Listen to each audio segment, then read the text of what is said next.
ગુજરાતમાં છેલ્લા ઘણા સમયથી કોઈકના કોઈક કારણોસર કોળી સમાજ ખૂબ જ ચર્ચામાં રહ્યો છે। એવામાં આપણે જોતા આવ્યા છે કે હવે કોળી અને ઠાકોર સમાજ ઘણી બધી મીટિંગોનું આયોજન કરવામાં આવી રહ્યું છે। ત્યારે હવે આવી જ એક મીટિંગ છે તે સુરેન્દ્રનગરના લીંબડી ખાતે યોજાઈ હતી, જ્યાં રાજકારણને લઈને વાત કરવામાં આવી છે। એટલું જ નહીં, રાજકારણ ભૂલીને હવે દરેક લોકોએ એક થવાનું છે। કોળી સમાજની એકતાની વાત કરવામાં આવી છે અને ખાસ કરીને પાટીદાર સમાજના કેસો પાછા ખેંચવામાં આવ્યા છે, તો પછી કોળી સમાજના કેમ નહીં? આજે આ વિષયને લઈને વિગતે વાત કરીએ। નમસ્કાર, હું હંસિની અને તમે જોઈ રહ્યા છો નિર્ભય ન્યૂઝ। બગદાણાની આખી બબાલ સામે આવી હતી। નવનીત બાલધિયાને ન્યાય અપાવવા માટે થઈને આખો કોળી સમાજ એક થયો હતો। અંતે તેમને ન્યાય મળ્યો હતો અને એ બાદ કોળી સમાજની એકતાઓ વિશે અત્યાર સુધીમાં ઘણી બધી વાતો થઈ છે, ઘણી બધી મીટિંગો કરવામાં આવી છે। ત્યારે હવે આવી જ એક મીટિંગ છે તે સુરેન્દ્રનગરના લીંબડી ખાતે થઈ હતી। લીંબડી તાલુકાના નાના ટીમલા ગામે તળપદા તેમજ ઠાકોર સમાજનું સંમેલન યોજાયું હતું। સમાજ સુધારણા, સંગઠન, શિક્ષણ, વ્યસન મુક્તિ સહિતની બાબતોના અંગે ચર્ચા વિચારણા કરવામાં આવી હતી। રાજકીય ભેદભાવ ભૂલીને સંગઠિત થવા માટે આહવાન કરવામાં આવ્યું હતું। મોટી સંખ્યામાં કોળી અને ઠાકોર સમાજના આગેવાનો છે એ લોકો આ સંમેલનમાં ઉપસ્થિત રહ્યા હતા। ખાસ કરીને એવું પણ કહેવામાં આવ્યું છે કે જે એકતા છે એમાં વધારો કરવાની જરૂર છે। રાજકારણ ભૂલીને હવે ભેગા થવાની વાત કરવામાં આવી હતી। પાટીદાર સમાજના કેસો પાછા ખેંચવામાં આવ્યા છે, તો હવે કોળી ઠાકોર સમાજના જેટલા પણ કેસો છે એ પણ પાછા ખેંચવામાં આવે એવી પણ વાત કરવામાં આવી છે। આ વિષયને લઈને વધુમાં જે આગેવાનો છે એ લોકો દ્વારા શું કહેવામાં આવ્યું છે સાંભળીએ। આજે લીંબડી તાલુકાના ટીમલા મુકામે 52 ગામ કોળી સમાજની એક બેઠક મળી હતી। બેઠકની અંદર સામાજિક, શૈક્ષણિક, આર્થિક અને રાજકીય ઉન્નતિ કેવી રીતે થાય એના માટેની ચર્ચા વિચારણા કરવામાં આવી। હાલના સમયમાં મોંઘવારીના કારણે જે પરિસ્થિતિઓ ઊભી થઈ છે, રાજકીય અન્યાય સહન કરવાની જે પરિસ્થિતિઓ ઊભી થઈ છે, આ તમામ પરિસ્થિતિઓની વિરુદ્ધ લડવા માટે સમાજ એક થઈને લડે, એના માટેનું કોઈ બંધારણ બને, એના માટેની કોઈ સિસ્ટમ બને, એના માટેની ચર્ચા વિચારણાઓ કરવામાં આવી છે।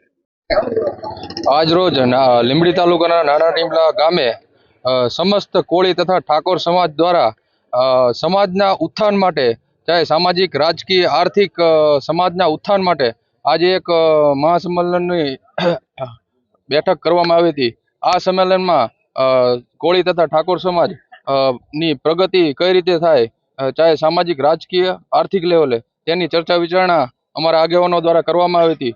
અને મહત્વની વાત, આવનારા સમયમાં આવી રહેલી સ્થાનિક સ્વરાજ્યની ચૂંટણી માટે જ્યારે લીંબડી તાલુકામાં 64% કોળી તથા ઠાકોર સમાજનું વોટિંગ હોય, તેમ છતાં તમામ પક્ષો દ્વારા કોળી ઠાકોર સમાજને મહત્વ આપવામાં આવે એ બાબતની પણ ચર્ચા કરવામાં આવી હતી। અને જે પણ પક્ષ કોળી ઠાકોર સમાજને મહત્વ આપશે તો સમાજ તેમની સાથે ચોક્કસ રહેશે। સમાજના બંધારણ વિશે શું વાત કરવામાં?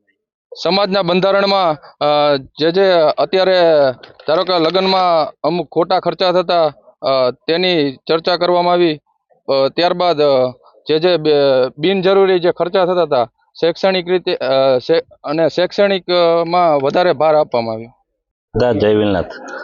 કોળી અને ઠાકોર સમાજ આજે એકત્રિત થયો છે, જેનો હેતુ છે સમાજ એક થવું, વ્યસનમુક્ત થવું અને બંધારણ બાંધવું। કારણ કે લીંબડી તાલુકા કે અન્ય રાજ્યમાં બધી અમારો સમાજ જાજો પથરાયો છે અને લીંબડી તાલુકામાં 64% છે, તો એનો લાગણી અને માંગણી બેમાં એનું મહત્વ રહે, એનું સ્થાન ઉપસ્થિત રહે, એના માટે અમે આ સમાજ એક થયા છીએ। અને સમાજ સંગઠિત રહે એના માટે અમે માંગણી કરી કે જે કંઈ સમાજમાં જે કંઈ વ્યક્તિ આવે તો સાથ સહકાર બધાય આપે અને એમનો સહકાર લઈને અમારો સમાજ એક અવાજે બધા ભેગો થાય છે અને એકત્રિત થાય છે। અને હું મારા સમાજને અત્યારે અમે એક કરવા માટે બોલાયા છે અને બધા એક થઈને અમે બધા સમાજને સપોર્ટ કરશું અને સહકાર લઈશું। કેસો થયા છે, આવા ઘણા એવા કિસ્સા છે ગુજરાતની અંદર કે આ સરકાર દ્વારા આપણા સમાજ ઉપર કેસો દાખલ કરવામાં આવ્યા છે। જો પાટીદાર સમાજના જો કેસો પાછા ખેંચવામાં આવે તો આપણા કોળી સમાજના, ઠાકોર સમાજના કેમ નહીં?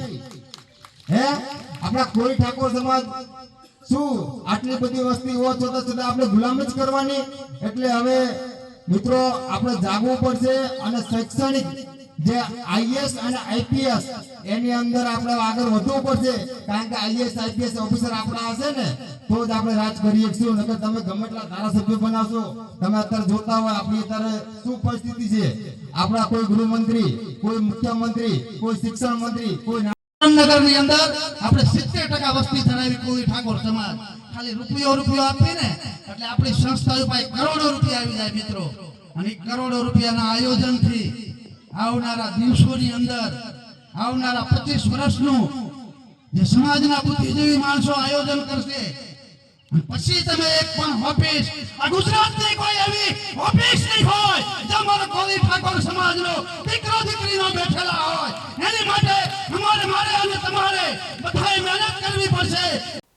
એક તરફ જ્યારે અત્યારે હાલ કોળી ઠાકોર સમાજની મિટિંગો મળી રહી છે, એવામાં બીજી બાજુ કુંવરજી બાવળિયા દ્વારા અખિલ ભારતીય કોળી સમાજની જે એક મિટિંગ હતી સુરતની અંદર, એમાં એવું કહેવામાં આવ્યું હતું કે જે લોકો અત્યારે હાલ આપણા સમાજને તોડી રહ્યા છે એવા તત્વોની સામે ક્યાંક ને ક્યાંક તેમના દ્વારા ચેતવણી આપવામાં આવી હતી. ને બીજી બાજુ અત્યારે હાલ જે રીતે કોળી સમાજ ધીરે ધીરે એક થઈ રહ્યો છે, નવનીત બાલધિયાનો વિવાદ સામે આવ્યો હતો, એમાં પણ આપણે જોયું હતું કે નવનીત બાલધિયાને ન્યાય આપવા માટે થઈને ક્યાંક આખો કોળી સમાજ છે અને જે સત્તામાં આવેલા કોળી સમાજના આગેવાનો છે એ લોકો પણ સરકારની સામે પડ્યા હતા.